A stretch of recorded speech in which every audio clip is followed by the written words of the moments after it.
নমস্কার, আমি নবীন পাল। আপনারা দেখছেন সোশ্যাল 24। আজ আছি উদয়নপুর থানা অন্তর্গত সিংটি শিবপুর গ্রামে। এই সিংটি শিবপুর গ্রামে আজকে শনিবার 10ই মে উদ্ধার হলো একটি সাপ। কি সাপ এবং কারা উদ্ধার করেছে সমস্ত কিছু আমরা জানাচ্ছি। আর সাথে আছে ফিউচার ফর নেচার ফাউন্ডেশনের মেম্বার, তারাও এসছে এই কাজে সামিল হতে। চলুন দেখাই। আজ সকালে শিবপুরের সিংটি উদীয়মান সংঘের ক্লাবঘর থেকে এক বিরল ও লুপ্তপ্রায় প্রজাতির সাপ উদ্ধারকে ঘিরে চাঞ্চল্য ছড়ায় এলাকায়। ক্লাবের সদস্য সঞ্জীব দাস প্রথম সাপটি দেখতে পান এবং সঙ্গে সঙ্গে সতর্কতামূলক ব্যবস্থা নেন। পরিস্থিতির গুরুত্ব বুঝে ক্লাবের পক্ষ থেকে যোগাযোগ করা হয় পরিবেশ সংরক্ষণে নিবেদিত সংস্থা নেচার ফাউন্ডেশনের কর্ণধার সুমন পালের সঙ্গে। খবর পেয়ে তিনি দ্রুত ঘটনাস্থলে পৌঁছান এবং সাপটি শনাক্ত করেন। প্রাথমিকভাবে জানা গেছে এটি একটি লুপ্তপ্রায় প্রজাতির বিষহীন সাপ, যার অস্তিত্ব আজকাল প্রায় বিলুপ্তির পথে। সাপটিকে নিরাপদে ধরার পর একটি স্বচ্ছ জারে রাখা হয়, যাতে সাপটিকে কোনোভাবে আঘাত না লাগে। পরে সঞ্জীব দাস ও অন্যান্য ক্লাবের সদস্যদের সহায়তায় সাপটিকে পার্শ্ববর্তী গভীর জঙ্গলে অবমুক্ত করা হয়। নেচার ফাউন্ডেশনের কর্ণধার সুমন পাল বলেন, মানুষ সচেতন হলে অনেক প্রজাতির প্রাণীকে বিলুপ্তির হাত থেকে রক্ষা করা সম্ভব। ক্লাবের তরুণদের এই উদ্যোগ প্রশংসার যোগ্য। স্থানীয় বাসিন্দারা এই মানবিক ও পরিবেশ বান্ধব উদ্যোগকে সাধুবাদ জানিয়েছেন। ঘটনাটি প্রমাণ করে প্রকৃতি রক্ষায় সাধারণ মানুষও বড় ভূমিকা রাখতে পারেন। ফোন করার পর দাদা আসেন, দাদা আসার পর বলে যে দাদাকে বললাম যে এরকম কি করবো, দাদা ধরেছে, আমরা কি করবো তুমি সেটা আলোচনা করো।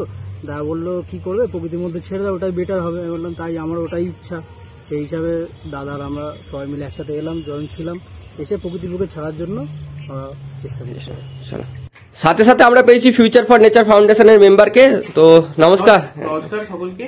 তো আজকে সকালবেলায় আমার কাছে ফোনটা আসে শিবপুর উদীয়মান সংঘ থেকে যে একটি সাপ ওরা ক্লাবের ছেলেরাই সাহসিকতার পরিচয় দিয়ে উদ্ধার করেছে। এই ছেলেটি খুব ভালো কাজ করেছে। তো ফিউচার ফর নেচার ফাউন্ডেশন এই সমস্ত কাজকে স্বাগত জানায় এবং পরবর্তীকালে এই ছেলেকে বা এরকম ধরনের যারা ছেলেরা আছে বা মেয়েরা আছে তাদেরকে আমরা বন দপ্তরের কাছে রিকোয়েস্ট করবো এবং পরবর্তীকালে এদেরকে আমরা ট্রেন করব সাপ এবং বিভিন্ন রকম বন্যপ্রাণী উদ্ধারের জন্য। এই ছেলেটি তার সাহসিকতার পরিচয় দিয়েছে বলে আমরা একে সম্মান করি, একে আমরা কুর্নিশ জানাই যে এরকম কাজে গ্রামের সমস্ত সবার কাছে পাশাপাশি থাকার জন্য। খুব সুন্দর। আর এখন তুমি কি নিজের হাতেই এটাকে প্রকৃতির বুকে ছেড়ে দিতে চাইছো, তাই তো? এটা প্রকৃতির বুকে ছাড়লে যেটা বেটার হবে। এটা যে জায়গা ছিল অনেকটা ক্ষতিকর জায়গা ছিল, কেউ হয়তো মেরে দিতেও পারতো। আমরা হয়তো ভেবেছি ছেড়ে দেবো, অন্য কোনো ক্লাবে হয়তো মেরে দিত, কিন্তু আমরা ভেবেছি এটা প্রকৃতির বুকে থাকলে অনেকটা বেটার থাকবে, প্রকৃতির জন্য ভালো হবে, মানুষের জন্য ভালো হবে, এদের জন্য অনেকটাই বেটার হবে। সেই জন্য আমরা চেষ্টা করছি। ঠিক আছে। আচ্ছা, আপনার নাম? সঞ্জীব মাঝি। ক্লাবের নাম? সিংটি শিবপুর উদীয়মান সংঘ ক্লাব।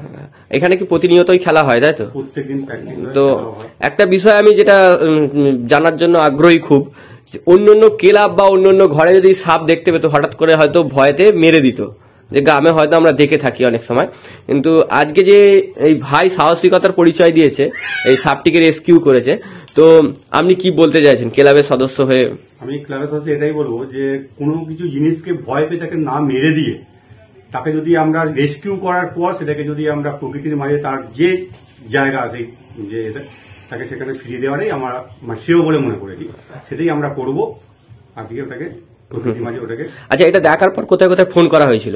ফোন করা হয়েছিল ফিউচার ফর নেচার ফাউন্ডেশনকে শুনলাম ফোন করা হয়েছিল। প্রথমে ফোন করা হয়েছিল, ফোন করার পর উনি এখানে এলেন, আসার পর আচ্ছা তারপরে রেস্কিউ করে। ঠিক আছে, অসংখ্য ধন্যবাদ আপনাকে।